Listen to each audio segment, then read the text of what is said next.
Hello नमस्कार दोस्तों, ये रिश्ता क्या कहलाता है में आप सभी का स्वागत है। मैं लाई हूँ आज का एपिसोड जहाँ पे हम देखते हैं अरमान अभीरा से काफ़ी गुस्सा और नाराज हो जाता है उसके इस बिहेवियर से कि अभीरा ऐसा क्यों कर रही है। अरमान को इस बात से काफ़ी गुस्सा आ जाता है, उसकी वजह से उसको काफ़ी इंसल्ट भी सहना पड़ता है। तो अभीरा को लगता है कि वो करवा चौथ का फास्ट नहीं रखे इसलिए, बट अरमान बताता है कि नहीं, करवा चौथ के फास्ट के लिए मैं इतना नैरो माइंडेड नहीं हूँ अभीरा कि उसके लिए मैं गुस्सा हूँ कि तुम हमारे रिश्ते पर भरोसा नहीं करती हो, तुम ये सब जो कर रही हो, मुझसे बातें छिपा रही हो, मुझे और लोगों के बीच में शर्मिंदा कर रही हो, हमारे रिश्तों को खोखला कर रही हो, ये प्रॉब्लम मुझे नहीं पसंद। ये कह के अरमान वहाँ से गुस्से में चला जाता है। तभी विद्या आती है, वो बोलती है कांच के टुकड़े देख रहे हो, इसी तरह तुमने मेरे बेटे का दिल भी तोड़ दिया है। अलग अलग तुम कभी किसी की सगी नहीं हो सकती, तुम एकदम अपनी माँ की तरह हो। जैसे जिस तरह से तुम्हारी माँ अपनी बहन की या किसी की नहीं हो, तुम तो अपने पति की भी नहीं हो सकती।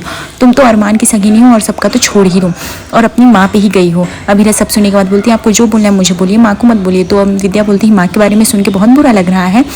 अभीरा बोलती है कि अगर आप ही इतनी अच्छी माँ है तो आप क्यों अरमान को घर खोटी सुनाई, उसे बददुआ दी घर से निकाली। अच्छी माँ बनती तो ये सब क्यों करती।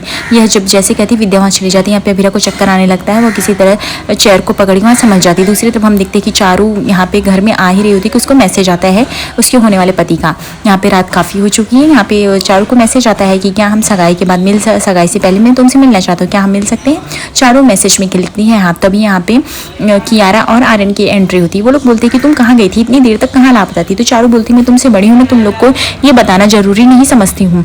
तो आर्यन और कियारा बोलते हैं हम आपको मम्मी पापा से बचाते हैं, अगर आप हमारी वजह से सीख है, अगर आप हमें नहीं बताएंगे तो किससे बताएंगी। वैसे भी आपके पापा कितने खड़ू से पता है। यहाँ पे चारू बोलती तुम मेरे पापा के बारे में जानते क्या, क्यों बोलो। तभी अभीरा आती है, उन लोग को डांटने लगती है। वो बोलती है कि तुम लोग ये सब क्या कर रहे हो, छोटे बच्चे हो के इतना सब लड़ाई कर रहे हो, घर में एकदम क्या माहौल बना लिया है, ये सब ठीक नहीं है जो तुम लोग कर रहे हो। एक दूसरे से सॉरी बोलो, गले मिलो।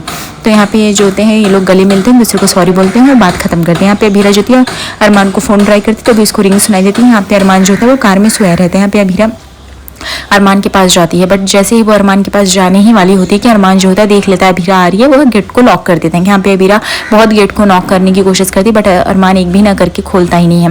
यहाँ पे अभीरा का रो रो के बुरा हाल हो जाता है। अभीरा बोलती मैं तुम्हें सच बताने ही वाली थी अरमान, लेकिन मुझे लगा कि मैं ये सच नहीं बताऊंगी तो सही रहेगा, लेकिन इसका कोई भी फायदा नहीं हुआ। मैं प्रेग्नेंट में माँ बनने वाली। लेकिन तभी अरमान जो होता है वहाँ पे म्यूजिक चला देता है कार में बैठ के और अभीरा की एक भी बात नहीं सुनते हैं। अभीरा एकदम बेतहासा होकर अपनी दादी इप्सा के पास पहुँचती है। कावेरी से वो हेल्प मांगती, बोलती मैं बहुत टूट चुकी हूँ, मैं बिखर चुकी हूँ, मुझे कुछ भी नहीं समझ में आ रहा है दादी साहब, मैं क्या ही करूँ, आप ही बताइए मैं किधर जाऊँ।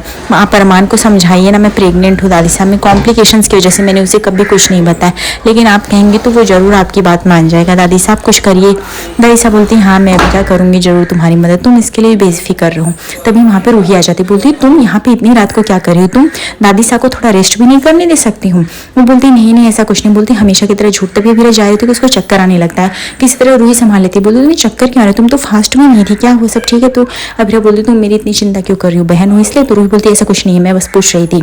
तभी अभीरा बोल के चली जाती है। तभी वो दादी सा को देखती, बोलती कितनी कमजोर है दादी सा, ऑलरेडी भी वो बिस्तर से चल के उठ भी नहीं पाई और ये अभीरा का नाटक चालू हो गया। वो उनको परेशान करने के लिए कुछ ना कुछ करती ही रहती है। ये कोई सही अच्छी जगह नहीं है, ना अच्छी चीज़ है जो करती है। तभी गुड नाइट बोल के दादी साहब चली जाती है। यहाँ पे देखती है अभीरा देखती है अरमान सो चुका है पूरी तरह से। फिर वो चेयर कहीं से तरह खींच के लेके आती है और वो भी उसी चेयर पर पूरी रात बिता देती है। यहाँ पे अभीरा के ननिहाल वाली यानी स्वर्णा और सुलेखा को काफ़ी चिंता हो रही थी, क्योंकि घर में इतना ड्रामा के बाद यहाँ पे सुलेखा बोल रही थी वो लोग अभीरा का जीना मुश्किल कर देंगे। अगर घर में इसी तरह माहौल रहा तो मुझे नहीं लगता उन पति पत्नी का रिश्ता ज़्यादा दिन चल पाएगा। यहाँ पे स्वर्णा बोलती ऑलरेडी पहले अक्षरा ने इतना सब कुछ सहा, उसकी बेटी को ये सब सहना पड़ रहा है, मुझसे देखा नहीं जा रहा है, इस तरह से कैसे चलेगा। यहाँ पे देखते तभी अरमान की आँख खुलती है अचानक से और यहाँ पे मनीष जी बोलते मैंने अक्षरा को नहीं रोका, उसको दर दर ठोकरें खाने दी, लेकिन अब मैं ये अभीरा के साथ नहीं होने दूंगा, कतई भी नहीं होने दूंगा। मैं उसका बाप हूँ, बाप के समान हूँ, मैं उसको लेके आऊंगा। तभी अरमान देखता है कि अभीरा वहाँ पे वो चेयर पे ही सो गई है, तो वह गोदी में लेके उठा के जाता है अभीरा को वहाँ से। अभीरा उससे कुछ कहती ही नींद में, लेकिन वो समझ नहीं पाता है। यहाँ पे आने वाले एपिसोड में देखते हैं कि अभीरा बुलाई है अरमान से मिलने के लिए। यहाँ पे कॉन्फ्रेंस की एक पार्टी हुई है ऑर्गेनाइज, बट यहाँ पे अभीरा को चक्कर आ जाता है, अचानक से अभीरा गिर जाती है। लोग दौड़ने लगते तो पता चलता है कि अभीरा प्रेग्नेंट है उस रिपोर्ट से। आगे एपिसोड्स को देखने के लिए लाइक और सब्सक्राइब करिए और हमारे चैनल्स पे ऐसे अपडेट बने रहिए।